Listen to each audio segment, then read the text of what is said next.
मोदी जी, ये कैसे हो रहा है गुजरात में? जीएसटी के नाम पर डराया जा रहा है, कारोबार करने वालों को कमजोर किया जा रहा है। ये गुजरात का, अब आप आ जाइए, बहुत लंबा रिकॉर्ड है इन लोगों का। एक और रिकॉर्ड है माशाअल्लाह, आपको जानकर गम होगा कि जो बच्चों में एनीमिक होते हैं, जिसमें खून की कमी होती है, जो 6 महीने से 5 साल के बच्चे गुजरात में, 6 महीने से 5 साल, खुद मोदी हुकूमत की रिपोर्ट अब भी आई, नेशनल फैमिली हेल्थ सर्वे 5, ये कहती है कि 80% गुजरात में 6 महीने से 5 साल के बच्चों में खून की कमी, एनीमिक। बताओ मोदी जी, ये कैसे हो रहा है? तो मोदी जी बोलेंगे, मैं छोड़ के चला गया ना, इसलिए हो रहा है।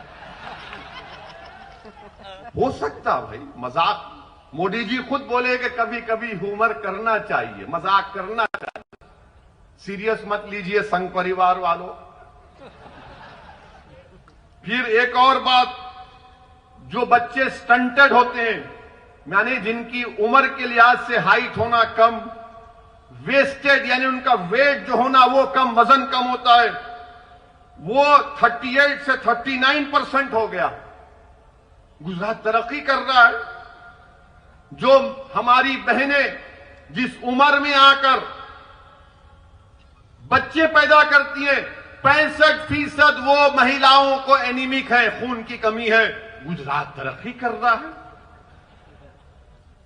अच्छा, ये बोलते हैं कि वोट पार्टिसिपेशन रेट कितना है मुसलमानों का? 61% है। कितना है हमारे हिंदू भाइयों का? 71% है। ये गवर्नमेंट ऑफ इंडिया का रिकॉर्ड है, मैं नहीं बनाया हूं। मैं संघ परिवार और बीजेपी से पूछना चाहता हूं, ये डिफरेंस क्यों है वोट पार्टिसिपेशन रेट में? मुसलमानों का भी 71% होना चाहिए ना, क्यों नहीं करते आप? इसलिए नहीं करते कि कोई लड़ने वाला नहीं है, कोई पूछने वाला नहीं है। अच्छा, आपको मालूम कितने मुसलमान मैट्रिकुलेशन करते हैं गुजरात में? 26% खाली। इसका जिम्मेदार मैं हूं। जिसको आपने वोट दिया, पूछो उनसे कि 26% मैट्रिकुलेशन करेंगे। और फिर एक सेग्रीगेशन इंडेक्स है, पूरे भारत में अगर हिंदू और मुसलमान अलग रहते हैं तो अहमदाबाद में रहते हैं। क्यों रहते हैं बताओ? क्या मैंने कहा मिलाओ ना मोदी जी? क्यों नहीं मिलाते आप? यह सेग्रीगेशन इंडेक्स कहता है। मेरे अजीज दोस्तों और बुजुर्गों, गुजरात में अमन है। ये कहते हैं, मोदी जी का नेशनल क्राइम रिकॉर्ड्स ब्यूरो का डेटा है, 2018 में 39 कम्युनल राइट्स हुए, 2019 में 6 कम्युनल राइट्स हुए। और गुजरात में सबका साथ, सबका विकास, सबका विकास, विश्वास, ये बाजा बजाते रहते हैं। मोदी जी बीजेपी वालों को बोल दिए, सोने से पहले बोलो सबका साथ, सबका विश्वास, सबका विकास। सुबह उठे तो बोलो सबका साथ, सबका विकास, सबका विश्वास। 24 घंटे यही बोलते रहो।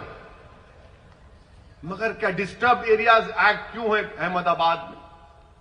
40% क्यों है यहां पर? क्यों एक हिंदू मुसलमान को घर नहीं बेच सकता? क्यों एक मुसलमान हिंदू को नहीं घर बेच सकता? क्यों मुझे कलेक्टर से परमिशन लेना पड़ता? मेरी जायदाद है, मेरे बाप का घर है, मेरी मां का घर है। तुम कौन होते मुझे बोलने वाले किसको बेचूं या ना बेचूं? डिस्टर्ब एरियाज एक्ट लगा दिए। मैं अपना घर नहीं बेच सकता, कलेक्टर के पास जाकर भीख मांगना पड़ता है। यह संविधान के खिलाफ है डिस्टर्ब एरियाज एक्ट। हमारे दोस्त वकील अब्दुल हकीम केस डाले हाई कोर्ट में कि संविधान के खिलाफ है, राइट टू इक्वालिटी के खिलाफ है, राइट टू लाइफ के खिलाफ है। यह प्राइवेसी जजमेंट आया सुप्रीम कोर्ट का, उसके खिलाफ है। मगर डिस्टर्ब एरियाज एक्ट, कलेक्टर से अगर मैं तोहफा भी दे रहा हूं तो नहीं दे सकता हूं, गिफ्ट भी नहीं दे सकता हूं। आप कौन होते भाई? मगर ये सरकार जो बड़ी बड़ी बातें करती हैं, इनका काम सिर्फ बकवास करना, अवाम के दरमियान में नहीं रहना, कुछ कामकाज नहीं। मेरे भाई, मैं आपसे अर्ज कर रहा था कि जो लोग लड़ते हैं, जो लोग जद्दोजहद करते हैं, उन्हीं की बात सुना जाता है। आप बोलेंगे क्या, किसकी मिसाल दो? इसकी मिसाल ये है, इसकी मिसाल वो किसान है जो 2.5 महीने से पंजाब और हरियाणा के बॉर्डर पर बैठा हुआ है। इसकी मिसाल वो है, वो किसान जो आज वहां पर बैठा हुआ है वेस्टर्न यूपी के बॉर्डर पर, और 300 से ज्यादा मोदी सरकार के पास एमपी हैं। भारत के कई रियासतों में बीजेपी की सरकार है, मगर किसान रोड पर निकलकर आया, एहतजाज किया, तो मोदी सरकार परेशान है, नरेंद्र मोदी परेशान है, अमित शाह परेशान है, बीजेपी परेशान है, संघ परिवार परेशान है कि ये क्या हो रहा है, सबक क्या है, पैगाम क्या है कि एहतजाज करना जमहूरियत के लिए जरूरी है। किसानों ने हमको बता दिया, एहतजाज किए तो मालूम हुआ कि हुकूमत परेशान हो जाती है। तो इसीलिए मैं आपसे अपील कर रहा हूं कि हरकत करना पड़ेगा। जिंदा अगर हैं तो जिंदगी का सबूत सिर्फ खामोश बैठकर आंख में आंसू लाने से नहीं दिया जाता। जिंदा है तो जिंदगी का सबूत देना है तो एहतजाज करना पड़ेगा, सदा एहतजाज को बुलंद करना पड़ेगा, जमीर की आवाज पर अपनी जबान से नारे लगाना पड़ेगा। अगर दिल जलता है तो अपनी जबान पर लाकर हुकूमत के ऐवानों में बताना पड़ेगा। नाइंसाफी नजर आती है तो नाइंसाफी का जमहूरी तरीके से खात्मा करना पड़ेगा। हक चाहते हो तो याद रखो, सिर्फ पुकारने से कोई हक नहीं देता कि मेरा हक दे दो, हक दे दो। हक को लेना पड़ता है। अगर कोई इख्तिदार की कुर्सियों पर बैठकर तुमको तुम्हारा हक नहीं देता तो जमहूरियत तुमको इस बात की इजाजत देती है कि उन जालिमों से अपना हक छीनो और संविधान को और जमहूरियत को मजबूत करो। मेरे अजीज दोस्तों और बुजुर्गों, ये पैगाम मैं आपको देने आया हूं कि जहां तक किसानों की बात है, मैं अहमदाबाद से भी हमारे किसान भाइयों को पैगाम दे रहा हूं कि हम आपके साथ हैं। आपकी जिद्दोजहद हक बजानिब है, आपके मुतालिबात बिल्कुल सही हैं। जो 3 कानून नरेंद्र मोदी की सरकार ने बनाए वो भारत के संविधान के खिलाफ है। एग्रीकल्चर संविधान में स्टेट लिस्ट में आता है और नरेंद्र मोदी की सरकार को कोई इख्तियार नहीं था कि वो उस कानून को जो स्टेट लिस्ट में आता उस पर कवानीन बना सके। एग्रीकल्चर मिनिस्टर बोलते हैं तोमर साहब, इसमें क्या काला है दिखाओ। अरे काला उसमें यह है कि भारत के संविधान के खिलाफ है। जो कानून बनाने का इख्तियार आपको नहीं है, आप कैसे बनाए हो कानून।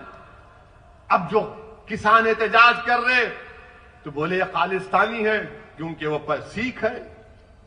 वो खालिस्तानी हो गया वो किसान जो घंटों खेत में रहता है, फसल उगाता है ताकि आप और हम खा सकें, वो खालिस्तानी हो गया। आदिवासी दलित नक्सल हो गया, मुसलमान जिहादी हो गया। अब बचे कौन? बचे खाली मोदी जी, वही दूध के दूल्हे हैं, हम सब गुनाहगार, कोई है ही नहीं ना। अब मोदी जी का मामला यह है कि वो कहते हैं कि नो, कोई एहतजाज मत करो, मैं जो ज्ञान देता हूं वो ज्ञान को सुनो, मैं मन की बात बोलता हूं, सुन लो, अमल कर लो। मोदी जी, मन की बात सुनने से गरीब का पेट नहीं भरता, मन की बात सुनने से किसानों का गम दूर नहीं होगा।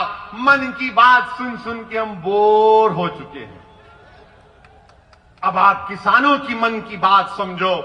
अगर मोदी जी इंसाफ करना चाहते हैं, वो खुद कहते हैं कि मैं गुजरात की गरीब परिवार से उठकर आया हूं। अगर आप गरीबों का गम समझते हैं तो अपने घर में उन किसानों को बुलाइए। जिस तरह आपने बराक ओबामा को बिठाकर अपने हाथ से चाय पिलाकर ओबामा को दिया, अच्छा किया, मेहमान था। जब आप मेहमान को बुलाकर चाय पिला सकते हैं, अरे ये तो भारत के किसान है ना मोदी जी, आप उनको बुलाइए अपने घर में।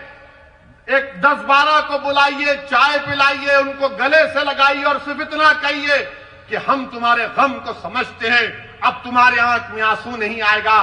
देखो वो किसान आपको अपने गोद में बिठा लेगा, अपने सर पर बिठा लेगा। मोदी जी, आप किसानों के इस तकलीफ को आपकी हुकूमत को समझना पड़ेगा। लोग मुझसे सवाल करते हैं कि वो किसान का नेता रोया तो पूरे किसान जज्बात में आ गए। मेरे भाई, यही तो मैं कह रहा हूं कि जिसके अज़ाइम में सच्चाई होती है, जो इखलास की बुनियाद पर काम होता है, कुदरत उसकी मदद करती है। कोई सोच भी नहीं सकता था कि किसान उठेगा और किसान उठा है। अच्छा, ऐसा उठा है कि नरेंद्र मोदी की सरकार किसानों को रोकने के लिए कीले लगा दिए, कीले लगाए। पुलिस का काम, लॉ एंड ऑर्डर का पुलिस हाईवे खोद रही है, दिल्ली पुलिस हाईवे खोद के कीले लगाए और पुलिस वालों को वो लंबे लंबे क्या बोलते हो, वो आयरन के रॉड दिए।